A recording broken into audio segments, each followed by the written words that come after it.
The animation studio that brought you beloved family classics has now introduced a streaming service, Disney+. And now, from the same community that brought you Reactaholics podcast, comes a new show where we discuss Disney Plus content old and new. Disney+Pals, starring AJ Heath, Darth Potter, aka Will Santiago, Scott Meyer, aka Callum McCritchie, and of course your main host, Dr. Neil DePass, aka Neil Michael Burris. Welcome to Disney+Pals. So, moving on. Buzz goes to talk to Lotso. Because Buzz is kind of the leader now. He has to be. Second in command. Yes. Ever since Woody had to leave. See you, Space Cowboy. They find a vending machine. And this is another example of very much creativity. They're betting Monopoly money and batteries. I really like that batteries are one of the things they bet because, let's be honest, that's got to be kind of like food for them, right? Who knew you put gambling in a kids movie? Think about that. Yeah, they put a cult in a kids movie. And trust me, if Disney+Pals has a series has established one thing, there is some screwed up stuff in these movies. And when they found out what Buzz was trying to be a little sneaky, they weren't playing no games with this Space Ranger. They took him to Lotso, and this is where we finally get to see Sinister Lotso, where he's like, oh, you want to be in the butterfly room? Well, wish granted. You can be in the butterfly room. Hey! Just you. Just you. Not the others, just you. And Buzz won't handle that. He loves his family. Oh, but someone's got to play with in the other room. You can't just... You see how he does it? See, it's fair. He's like, it's fair. Think about that, you know? How everyone's got to learn. Everybody's got to have their turn, you know? We've all been through it. So don't worry about it. You'll be good. I'm like, ooh, Lotso, ooh. It does kind of sound like conditioning when you phrase it like that, Ron. Just slithering into the cracks like a snake.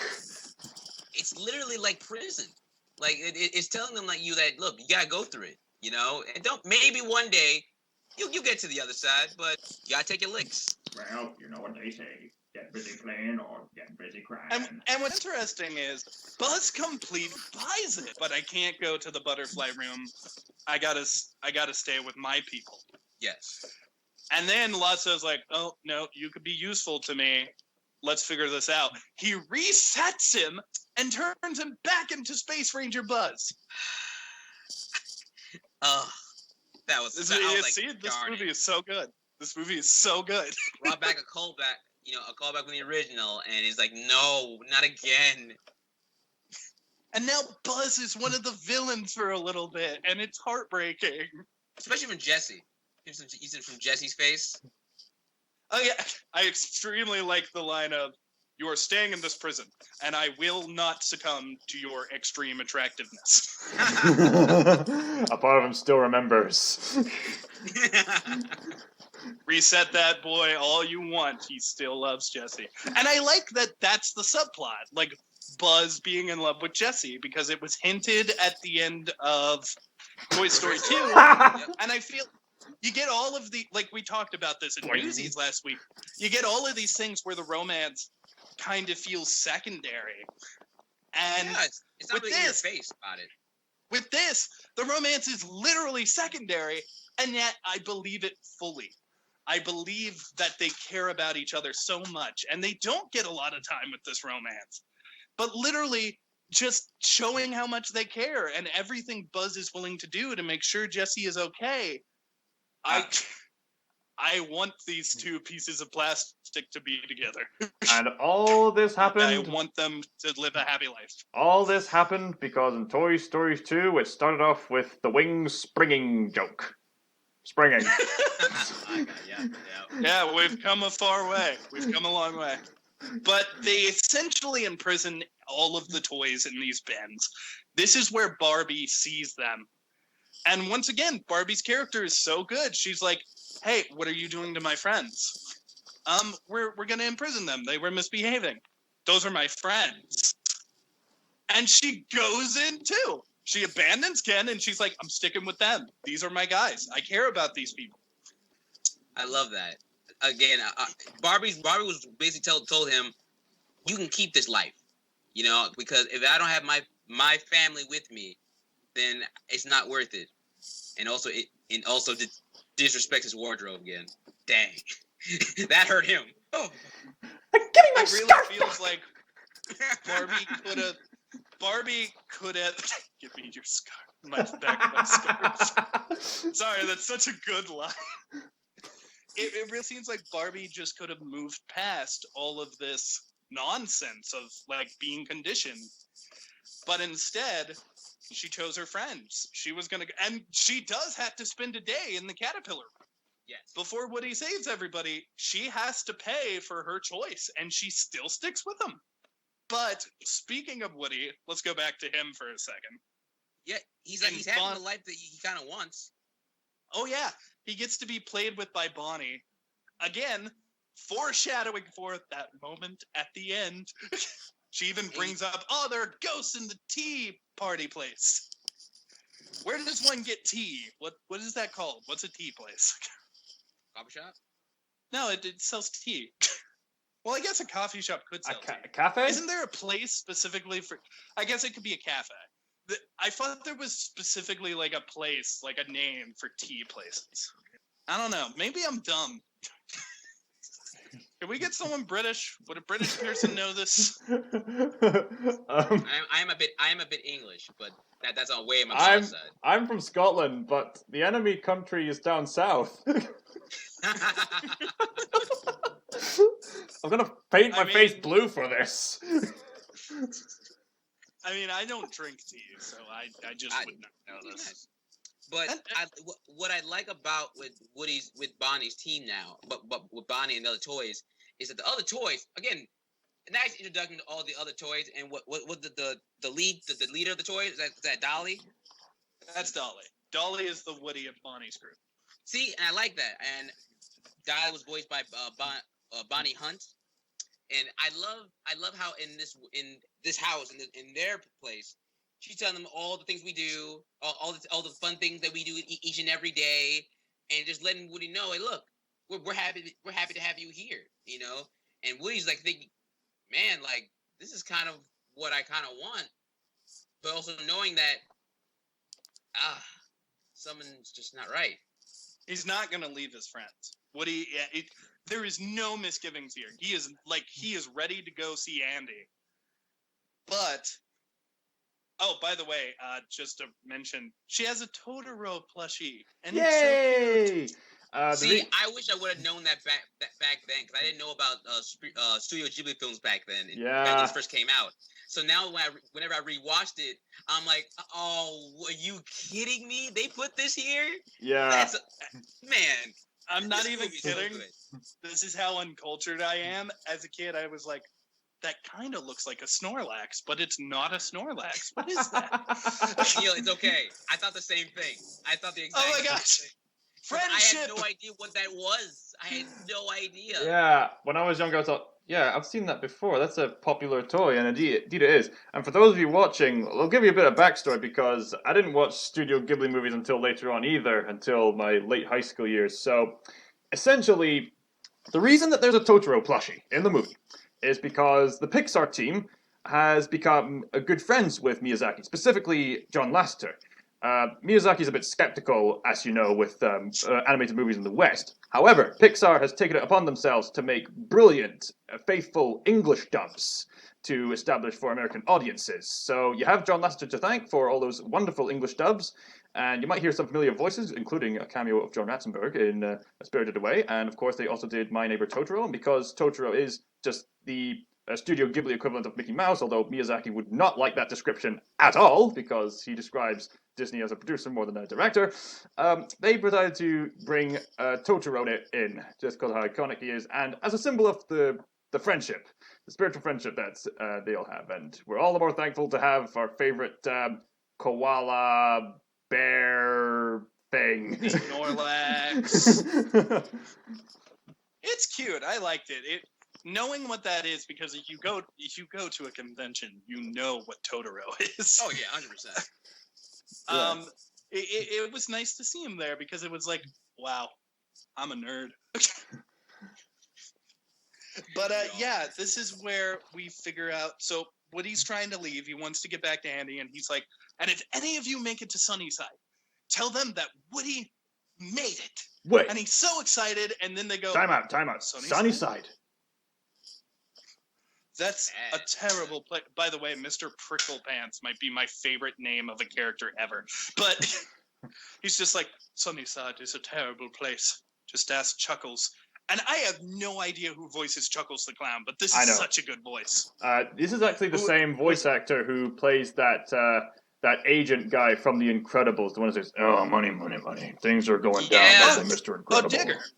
Yeah. Just that very down-to-earth, gravelly voice. Dicker. I think his name is Dicker, actually. Yeah. Bud Lucky. Bud Lucky. Yes. Bud Lucky. Thank you, Ron. No problem. He is great here because, like you feel this clown's sadness. His design is so good, and he's just like, me and Lotso, we had the same owner. Him and Big Baby. We were all together, and then we got left in the park. When we came out, Lotso got replaced. I especially like the line of, Lotso wasn't my friend anymore. Something in him changed. I love that line, implying it has so many levels. It implies that Lotso was a good person, but this one thing happened and it changed him. It also implies, like, hey, I still care about this dude. He's different, but I care about him to some degree. I love Chuckles the Clown. I adore Chuckles the Clown. In that story that he told us, look, how many times have we lost a toy? I know when I've lost a toy, my parents were able to buy me the same one, but another one.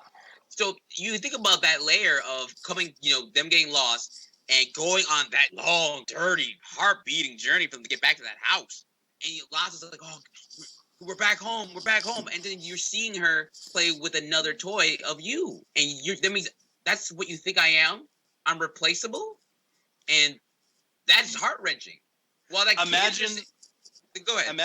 Imagine Spirited Away if at the end they wait, what's the movie with the dog and the cat and they try to get home? I don't think it's actually called Spirited Away. I think that's an anime. Spirited Away is an anime. But the movie, what were you talking about? I'm thinking of this movie where it's a dog and a cat and they get separated from their owners and they have to get back home together. Are you talking about The Incredible Journey? Yeah, I think that's it. I don't know why I said Spirited Away. Sorry, I've got anime on the brand now. But imagine The Incredible Journey, but at the end they finally get home and there's another dog and another cat that look exactly the same. That's heartbreaking. What would that do to you as a person? As a person, what if and this of course couldn't happen, but what if you left your home for months, you were separated in the jungle or something, you come back and there's another you there that has just been living your life, no one has noticed you're gone, nobody cares. And with Lotso, since he's a toy, he can't just jump up and be like, I'm still here. He has to leave. And it's hard. You know why he's a villain. You understand him. And then you see, when they get to the daycare, how Lotso was able to get his hands on control of the whole daycare system, and how he just turned it upside his head. In that moment where he said to Buzz, "Oh well, we let the newer kids play with the younger kids because us older toys we're old. We'll break. We'll get hurt." And Buzz believes it. He's like, I guess that makes sense. Yeah. And it makes sense to me too. It's okay. And what they do at the end, perfectly, it's still what Lotso was saying, just a little more fair to everybody else. And that's the way a cult leader works. That's the way they do it. That's the way they're able to make you understand what they're saying, even though it's wrong. It's a wrong, sick way that they're doing it. But Lotso is smart enough, and he's so good with the way he speaks. Will make you believe him. What these cults do is that they take the original message of universal happiness, they drag people away from the original place, and then they twist it around with a different message which encourages people to work harder at this certain thing or this certain thing. I mean, there's been a whole heap of cults that just manipulate these well-intentioned messages and just take it some bits to an extreme and other bits not enough. As a kid, I was always pretty good at lying. Oh. And I would always consider it acting. Like, of course I didn't lie to a bunch of people I cared about because I cared about them. But I would intentionally like fake my way out of school just by lying to the nurse because I was so good at it. And the one thing I have learned, and people talk about this all the time, is the most believable lies have truth in them. Oh yeah. And that's what Lotso does. Oh yeah. And he totally controls everybody. Half-truths. I know now that I have revealed I used to lie as a kid. Everyone's gonna comment. We all have. Neil, you're a manipulated mastermind. Neil is the cult leader of reactaholics and lunatics. Oh my gosh, you brainwashed Callum just like Big Baby. I mean, that's just a fact. But then, like, you go back to the daycare and all the toys in jail. Mrs. Potato Head, because she left her eye, and then she sees that Woody was telling the truth, and he's looking for them. Which one of my notes, and this was another nitpick I had, was, and I quote, "Why didn't the toys believe Woody?" Like, Woody has been there and loyal to them this entire time. Is that like Toy Story 1 where they like don't trust him because he tried to kill Buzz? Yeah, in the first one, because they watched Woody do it, and that sketch toy also kind of like ratted him out to what he tried to do, and then they see that, oh, you're jealous of Buzz. See, just because he's number one, you didn't want that anymore, which it's kind of true. That Buzz was kind of he was bitter. He was very bitter about all this. But in this one, I think was more hurt of like, you're wanted. We're not wanted. So why should we okay. And you're saying it was like hurt feelings that was blocking their judgment. Yes. That makes sense to me. So now that they see that Woody was telling the truth, now they're all like, oh, guys, we gotta get out of here and go back to Andy before he goes to college. But the problem is, Lotso, and this situation, poor Mr. Potato Head is acting up, and they friggin' throw him in a sandbox. Full of Lincoln Logs. People. Could you stop? Can we move past the grossness? They keep throwing him in his solitary confinement, and again, like more Lincoln Logs. And like a cult, they are separating him from the people he cares about. Lincoln Logs. Lincoln Logs. It's screwed up, Lincoln but it actually Logs. becomes integral to their plan. Woody meets back up to them, and there is this little toy phone. Everybody knows this toy. Yeah.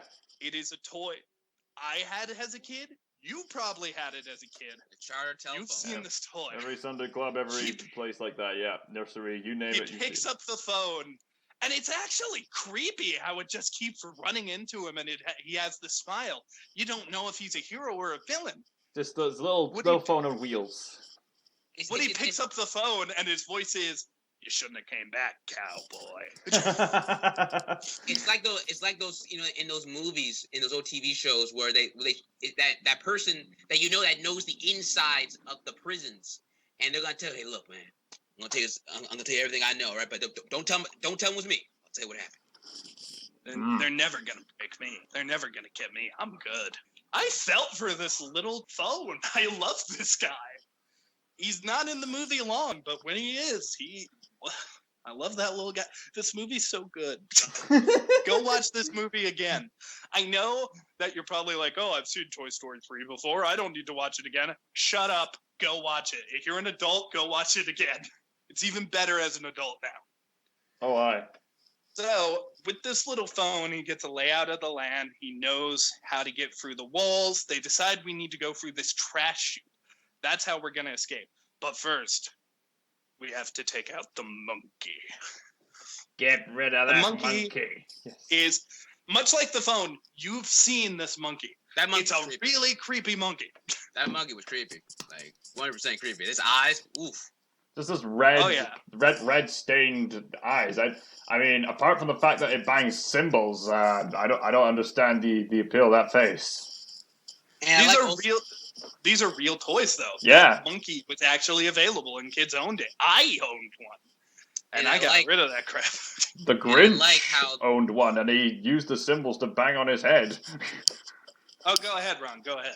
I like how eventually then the other toys are able to trick Buzz, and they're able to capture him, and trying their best to reset him. You know, they go through the instructions to reset him, and then they accidentally kept the reset button too long, and then just turns to Spanish mode. Spanish mode, and can I just say this? I love how at the end of the day, like, you get these, like, properties like Danny Phantom, where the characters don't actually feel like ghosts, they're not actually dead, or SpongeBob, where sometimes it's like, oh, well, the fact that we're underwater and fish is sort of like a side thing. I just love that once a movie, we get something with Buzz that's like, don't forget, he's a toy. There are alternate modes, he can speak different languages, he has a demo mode, he has a battery pack. These are toys. It's completely hilarious. And oh yeah, when he's dancing and then he sees Jessie. Oh, that was just love. His love for her comes back again, and I'm like, oh man. But their plan is actually really good. Oh, I gotta get this key. Slinky. Oh, Ken and Barbie tricks Ken into taking her back to the dream house. And I love that scene. That's how they get the information how to save Buzz, because she ties it to a paddle ball and tortures him by ripping his clothes. And I wrote this in my notes. It says, and I quote, "That green jacket that stops, that makes Ken cave, like he doesn't want that one to rip, so he gives her the information. I really like that jacket. I want that jacket. I would probably cave too. I'd be like, Barbie, no, my favorite jacket. My loyalty to Lotso. It's not worth that fabric." But yeah, Barbie again, MVP in this movie. Say goodbye to your Funko Pops. I'd buy a Funko Pop of Toy Story specific Barbie. Because, ladies and gents, if you were a kid like me, growing up thinking, oh, well, we've got, like, Pokemon, G.I. Joe and stuff, those are the cool kid toys. I never had G.I. Joes, but I had Transformers. Those are the cool kid toys. Barbie, that's for girls. This movie will change your mind. Barbie's a badass. And I love it.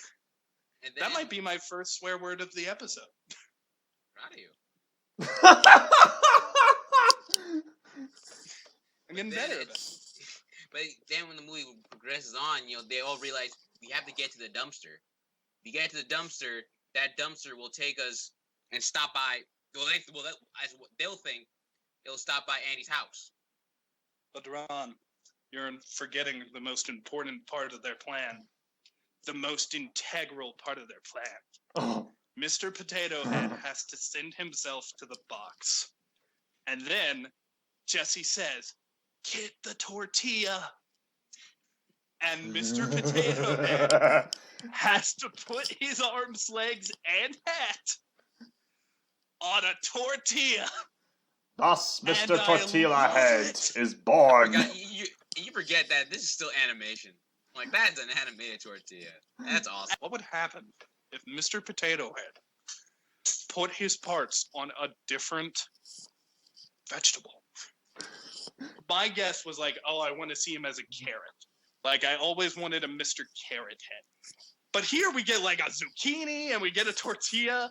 You know, after the bird attacks him, he has to become a zucchini.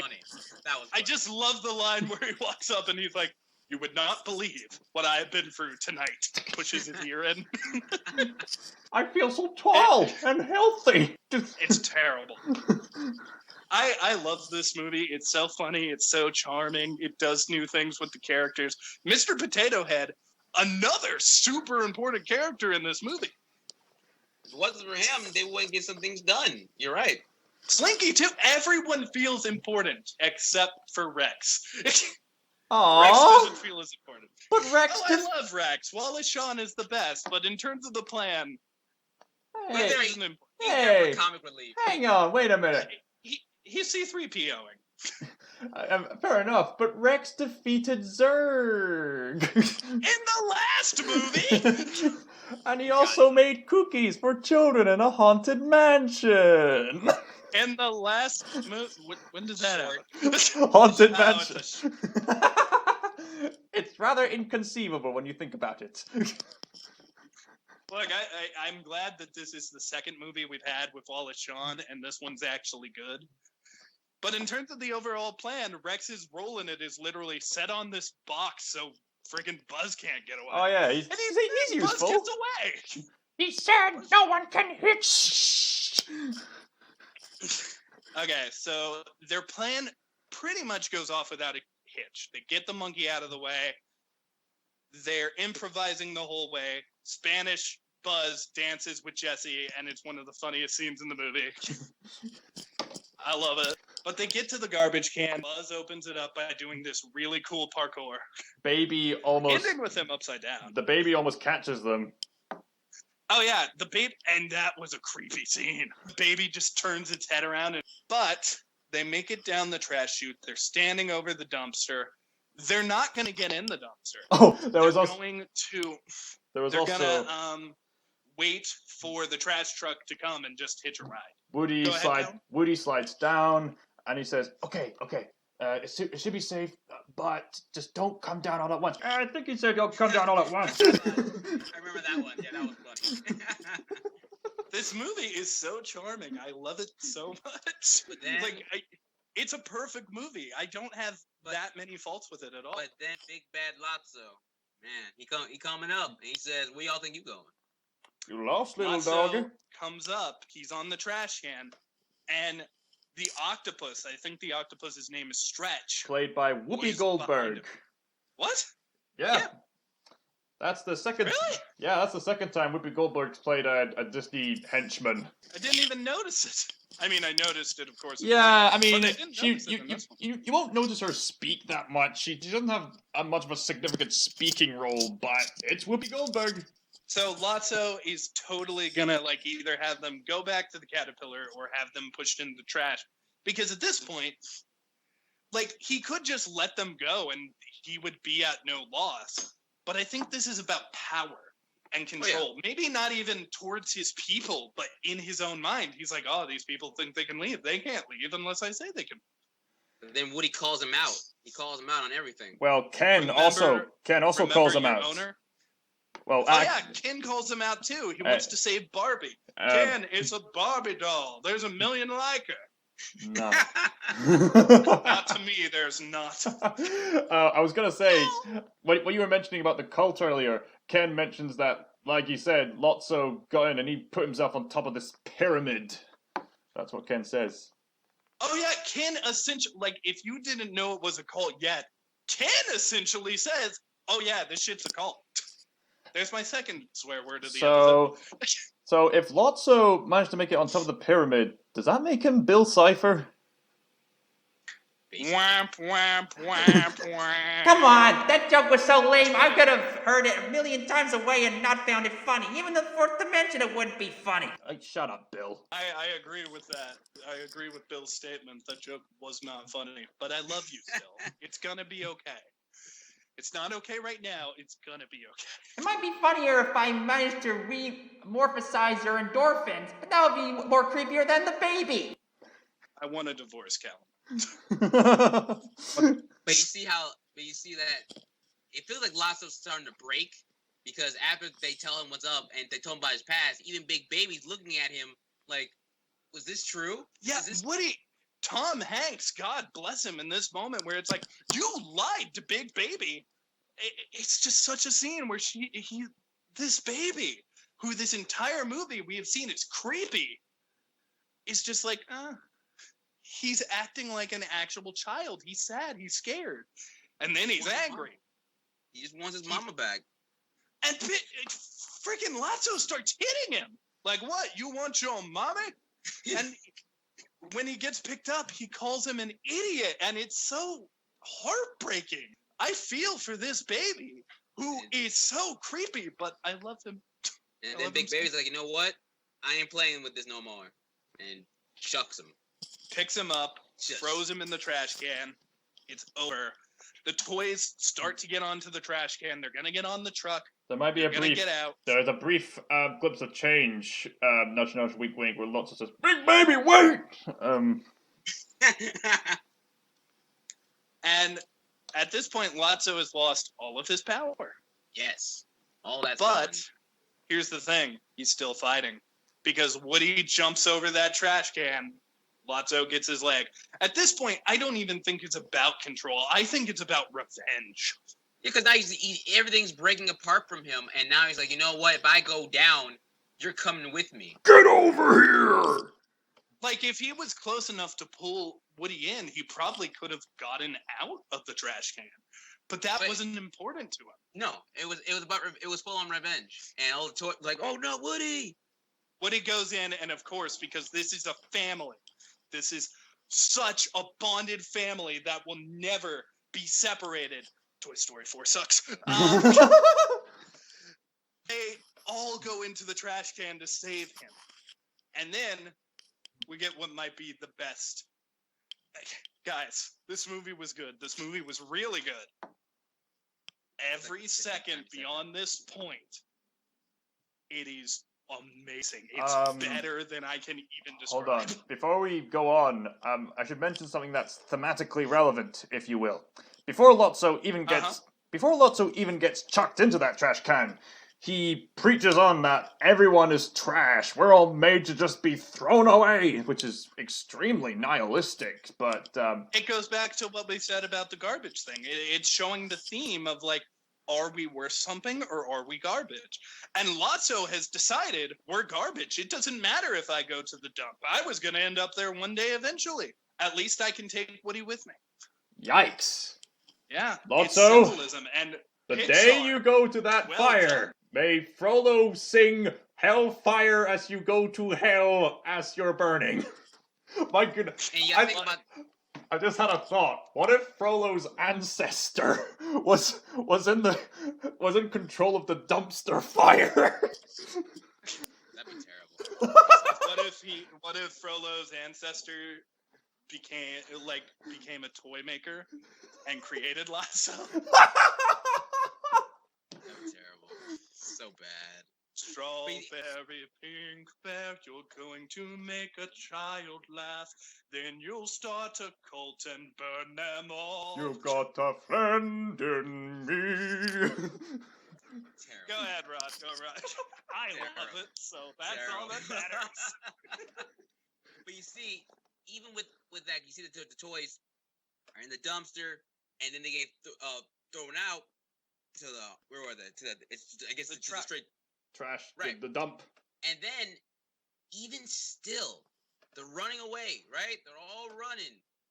Lasso was able to grab up. No. All the toys were going, and then Lasso, Sheriff. Well, first they got to find each other. They use Buzz. Once again, another callback. Buzz can glow in the dark, so they use Buzz as lighting, and they all get back together. Everything starts screwing up. I actually want to go into a little more detail about the scene you were talking about, Ron. Go on. Where Slinky shoots to the top. By the way, they're at the dump now. Slinky shoots to the top of this conveyor belt. Oh, because there's a magnet. Hold on. We missed another significant part. Buzz saved Jesse's life. and then he tosses Jesse out of the way, and what makes Buzz revert back to normal. Oh, you're right. If you want Buzz to turn back to normal, slam a television on his head. Yeah, actually, I noticed some symmetry here. So the scene is Jesse is trapped under some rubble. Buzz has to save him. A TV falls from the sky. He throws Jesse. It hits him. This is the second time that Buzz has been woken up from his delusion by a television. The first time he watched a trailer for the toy that was being sold. Oh, man. This time it just hits him in the head. Oh, right. Yeah. I about that. I literally wrote down in my notes, that's some of that George Lucas rhyming people talk about. Wow. Well, I mean, George Lucas was a part of Pixar, I believe, so that's thematically appropriate. Yeah. And I liked his reaction when he came back too. Like he looked around like, "What's going on here? Where are we? Why does it smell terrible?" Alright, so let's just catch up with everything. We were in a cold, missed the Slinky. potato head, touched poo, and now we're on our way to Hellfire. Does that satisfy your needs? Yeah, the teddy bear tried to kill us, and he tried to kill us again. Don't you just love it when Well, you're describing something briefly and you're gonna make it as vague as possible? That is funny to me. I mean, if someone looked me in the eyes and very honestly said, the teddy bear is trying to kill them, I would look back and say, all right, what's the plan? How do we deal with I mean, this? it's like that one Halloween episode of Gravity Falls at the end. Sue says, "I ate a man alive tonight."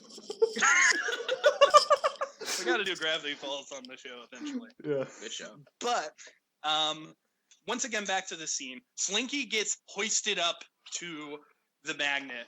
And they're like, "Don't worry, Slinky, we're gonna get you down." And Slinky's like, actually, no, I'll stay up here. It's cool. Those are shredders. These shredders are gonna shred the toys. They've all gotta grab metal now. Rex struggles, but he gets it. And as you were saying, Ron, Lotso manipulates Woody and Buzz yet again. He's stuck down there. And Woody and Buzz, because they're good people, they go down there to help. Notice how I keep referring to the toys as people instead of toys, because they are people. I feel these people. I care about these people. It doesn't matter that they're toys. They are characters I love. But you see also too that how Lotso manipulates them. They helped him, and they got him up, and he was able to get to the place where they could stop the machine. And man, Lotso being him, saying, "Good luck, guys." I do want to bring this up because I mentioned at the beginning I found one plot hole. Go ahead. So the way they figure out that that the magnet is a thing is because Slinky goes up. Yeah. Then after they save Lotso and Woody are talking, they don't notice that the others drop. How did Slinky get down? Oh, yeah. Slinky got up there because he's made of metal. He went up without grabbing anything. How did Slinky get down? They can turn the magnet off too, so maybe that happened. But nothing else fell. Woody and freaking Lotso stayed up there. No, I'll tell you what's happening. Frollo's ancestor saw Slinky Dog moving and he dropped him and kept the rest of the magnets alive. I stopped working at the toy factory. Now I am a garbage man. That's creative, actually. See, the power of doing funny podcasts with your mates. That's how you come to conclusions. I just like to believe that this really devout preacher had a child. Then eventually the line kept going and it ends at Toy Story Factory creator turned garbage man. Shake my head. To be fair, with how evil Frollo was, maybe that's appropriate. Maybe it's appropriate that his line ends in the dump. Oh, man. But Speaking of besides that Hellfire. oh, here we are. They get dropped in the incinerator. But Lotso has a chance to save them. There's a button. This is their last chance. They do everything they can. This is their one chance to survive. They get Lotso to that button, and you feel it. This is where Lotso redeems himself. This is where what was said by Chuckles the Clown. He wasn't my friend anymore, but I cared about him. It's all coming together. But Lotso just looks at him, and you realize He's too far gone. this is what he wanted. And he says to Woody, "Where's your kid now, Sheriff?" And he walks away. As a kid, my mind exploded when I saw that scene. I was like, what's going to happen? There's fire back there. That's not daylight. There's fire back there. That's the incinerator. And they fall. And it happens. Ladies and gents, if Pixar didn't pull off this scene, it would have been kind of cringy. It would have been an obvious fake out. But it's not a fake out. They are looking at the fire. They're approaching it. They're trying to figure out a way out. Jessie says, "Buzz, what do we do?" And Buzz grabs her hand. Buzz grabs Woody's hand. Woody is the last to give up. But they all hold hands. And they look at the flames. And they brace themselves for it.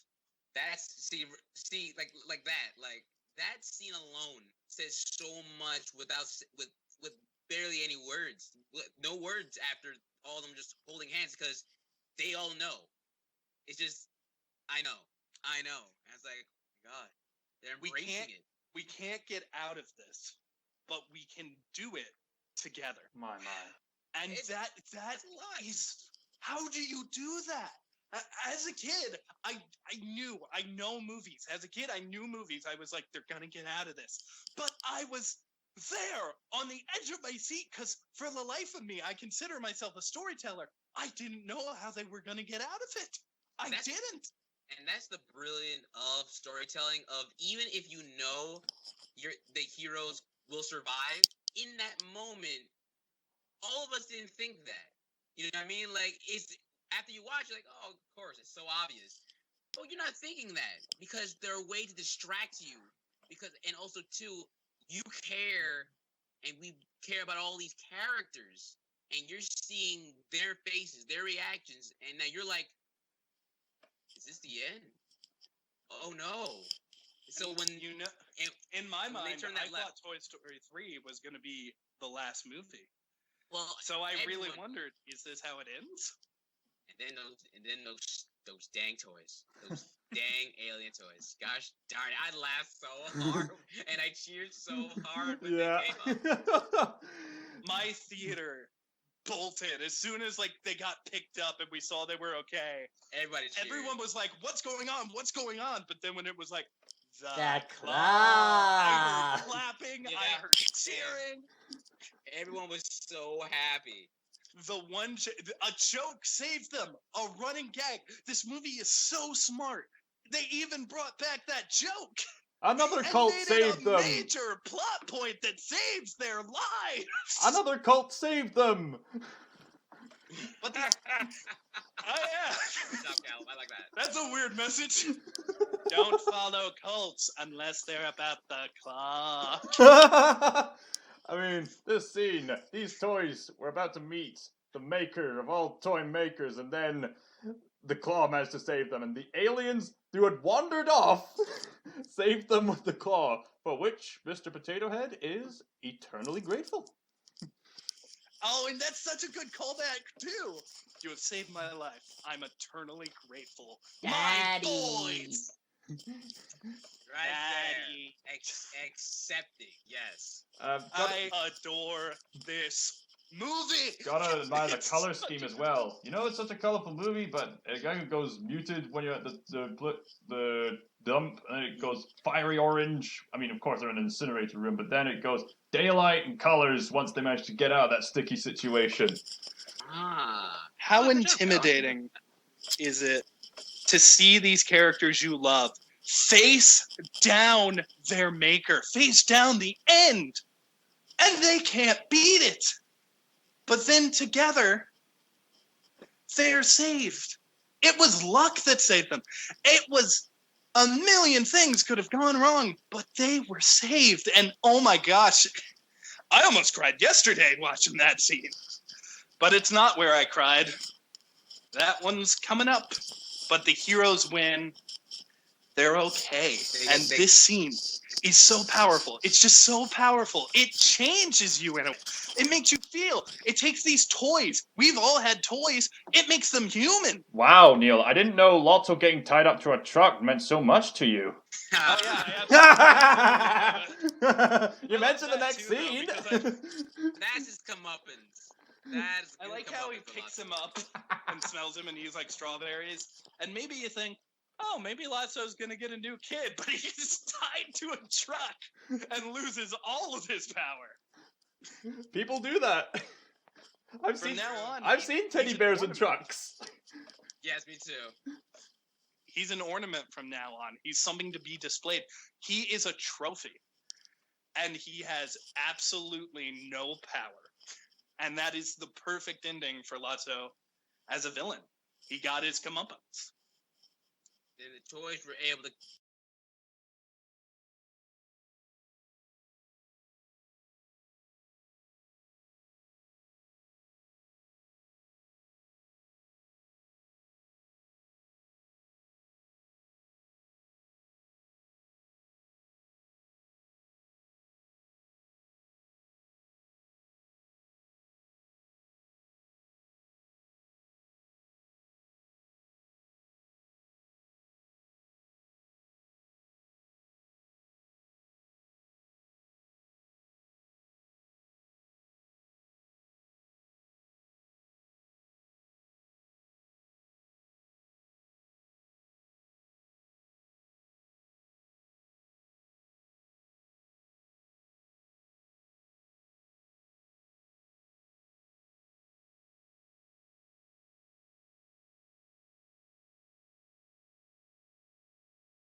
As of premiering this is a new show.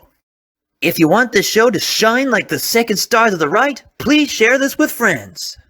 and encourage them to tune in during their spare time. Thank you for listening. You've been watching Disney+Pals. Thank you for watching. Please share this with your friends for more fun and magic.